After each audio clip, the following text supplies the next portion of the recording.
Welcome to Easy Learning. Exercise number 5. It seems to me that there are three principal ways in which we can learn to do things or to understand things: looking, reading, or hearing. We can watch things done by other people and copy their movements and actions. This is the way in which we learn when we are very young. Babies and all the young animals, of course, are very quick to copy the acts of their mothers, and in this way they learn a very great amount in a remarkably short time.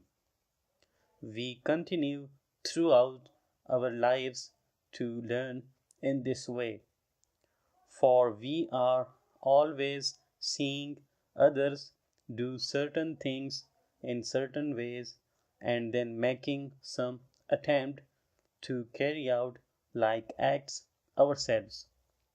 When we grow up, however, we are able to make observations within much wider limits, and we are free to learn great numbers of things simply by watching.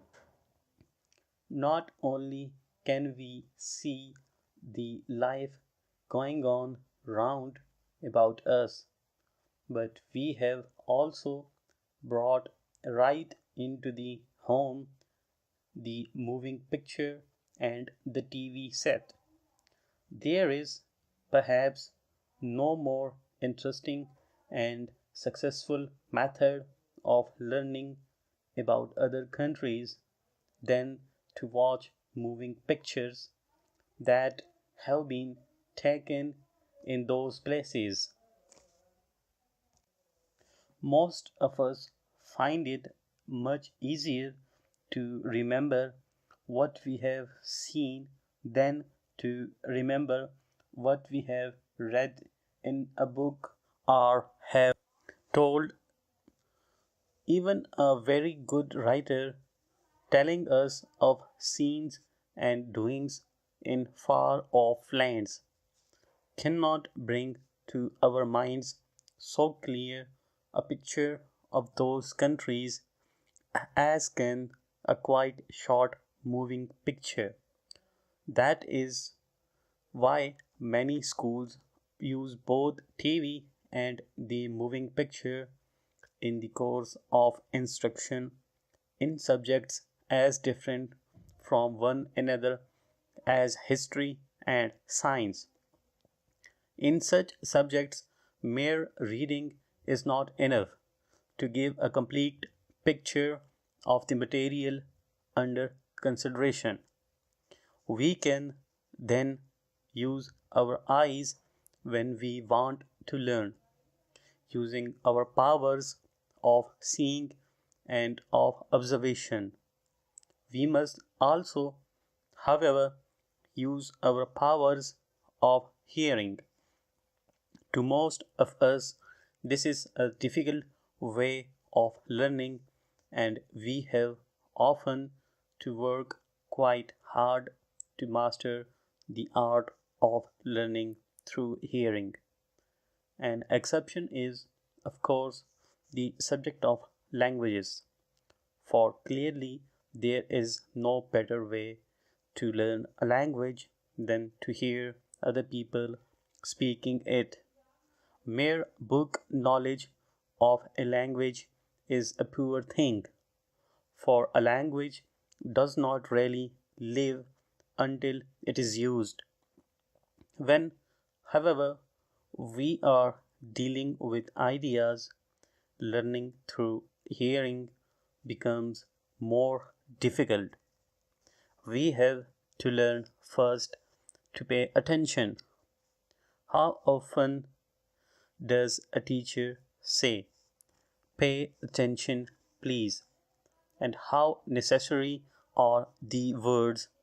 If no notes are being taken, the words once said have gone forever.